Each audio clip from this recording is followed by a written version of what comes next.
सीतापुर नामक एक छोटा सा गांव, जहाँ पे हम देखते हैं कि एक छोटी सी फैमिली बड़ी हंसी खुशी के साथ एक दूसरे के साथ रह रही होती है, जिसमें हम देखते हैं कि एक बूढ़ी दादी और उसकी बहू पार्वती, एक बेटा रमेश और छोटा सा पोता आकाश एक साथ रह रहे होते हैं।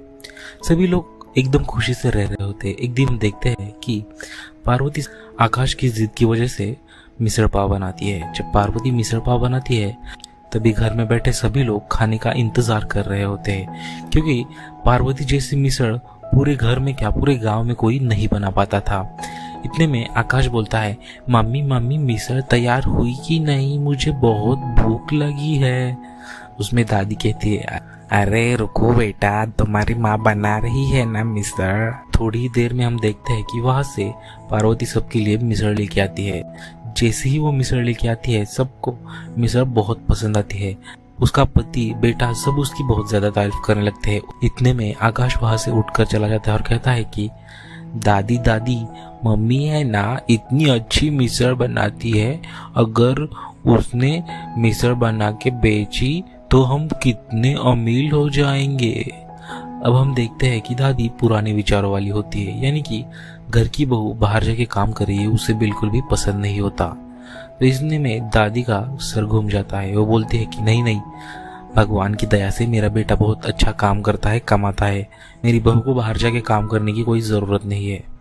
और इतने में पार्वती भी आकाश को यही समझाती है कि हमारे ऐसा नहीं चलता, और आकाश चुप बैठ जाता है। एक सोमवार सुबह सुबह, अरे बेटा रमेश, आज तुम काम पे मत जाओ, पता नहीं क्यों सुबह से अजीब सी बेचैनी हो रही है, लग रहा है कि कुछ ना कुछ बुरा होने वाला है, मेरी मानो आज के दिन तुम काम पे मत जाओ। रमेश को इस बातें सुन के बहुत गुस्सा आ जाता है, क्योंकि रमेश दिन भर दिहाड़ी करता है तभी तो घर वालों का पेट भरता है। जब वो काम ही नहीं करेगा तो पैसे कहाँ से आएंगे। इतने में रमेश अपनी माँ पे चिल्लाने लगता है, माँ अभी क्या कह रही है? अरे मैं काम पे नहीं जाऊंगा तो खाना कौन लाएगा?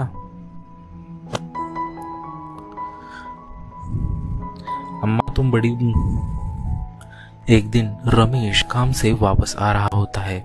आते वक्त अचानक एक कार जिसका ब्रेक फेल हो गया होता है, वो कार का ओनर और उसकी बहुत जोर शोर से धड़क होती है।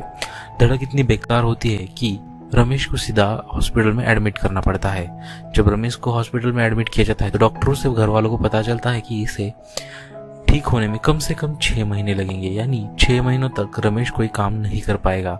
साथ ही साथ हॉस्पिटल का बिल भी भरना पड़ता है।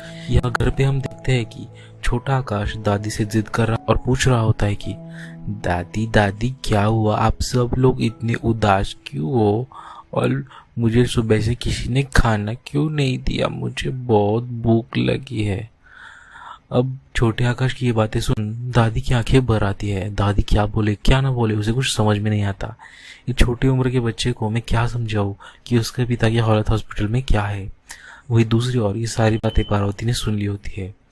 अब अपने बच्चे की भूख मिटाने के लिए पार्वती जाकर देखती है तो पूरे घर में कोई खाना कहीं पे कुछ नहीं रखा होता है, और वो सब देख के परेशान हो जाती है। वो कहती है कि ऐसा कैसे हो सकता है, हम तो खाना बचा के रखते थे, अब पूरा खाना पूरा राशन खत्म हो गया, अब हम क्या करेंगे। मतलब अब रमेश की जॉब ना होने के कारण पार्वती बहुत ज्यादा परेशान हो जाती है।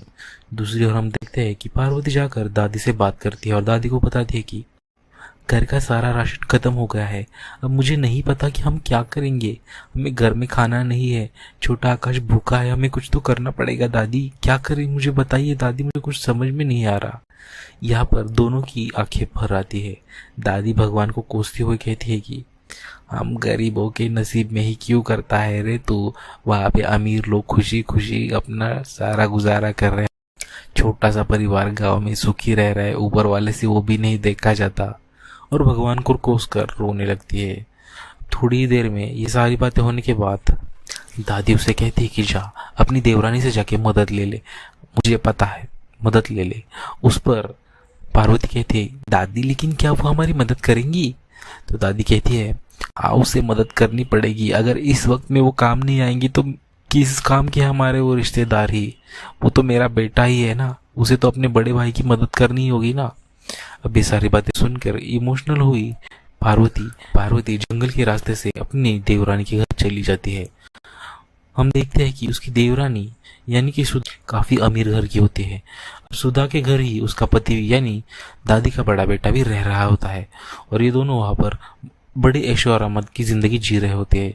जैसे ही वहां पे पार्वती पहुंचती है, सुधा उसे बोलती है वही रास्ते पे रुक जा, और उसके पास चली जाती है और जाकर पूछती है कि तुम क्यों आई हो यहाँ पे। उस पे पार्वती उसे सारा वाकया बताती है और कहती है कि उसके पति की हालत बहुत खराब है, उसे उसकी मदद चाहिए। तभी उस पे भड़की हुई सुधा कहती है, अरे वाह वाह वाह, हम लोगों ने भिखारी खाना खोल रखा है। ए औरत, क्या समझ बैठी हो तुम? फूटी कौड़ी नहीं मिलेगी। तुम्हारे पति को बोलो, अगर इतना ही गाड़ी के सामने जाने का शौक है तो हमें भी बताया करो, हम भी गाड़ी डाल देंगे उसके ऊपर। ये सारी बातें सुन के पार्वती दुखी हो जाती है और गुस्से से वहीं से चली जाती है, कौड़ी देगी इसलिए वो गुस्से से चली जाती है। अब जाते वक्त वो इस सोच में पड़ जाती है कि मैं क्या करूं, और जंगल से आते वक्त वो एक प्लान बनाती है कि अब वो ठेला खोलेगी। उसे सारी बातें याद आती है कि आकाश कैसे उसे बार बार बताया था कि उसकी मिसल पाव कितनी अच्छी है। दूसरे ही दिन वो अपनी बची हुई जमा पूंजी से सारा राशन खरीद के ले आती है। उसी राशन से वो मिसल पाव का सारा मटेरियल बनाती है। अब मटेरियल तो बन जाता है, लेकिन मटेरियल बनने के बाद वो बेचेगी कहाँ। तभी वो देखती है कि घर के पास एक पुराना सा ठेला पड़ा है। उस ठेले को साफ करके वो गांव के बीचों बीच लगा देती है। हम देखते हैं कि अगले दिन सुबह जब वो जाकर वहां पे ठेला लगाती है तो शुरुआत में कोई ग्राहक उसकी मिसल पाव खाने नहीं आते, क्योंकि गांव के बीच में कभी किसी ने मिसल पाव इतनी अच्छी खाई नहीं होती है। ना लोगों को ज्यादा पता था, ना लोगों को ज्यादा इंटरेस्ट था। उतने पार्वती को अपना पेट चलाना था, इसलिए वो चिल्लाने लगती है, अरे मेरे हाथ की मिसल तो खा के देखो, मिसल खा लो मिसल, ऐसा कर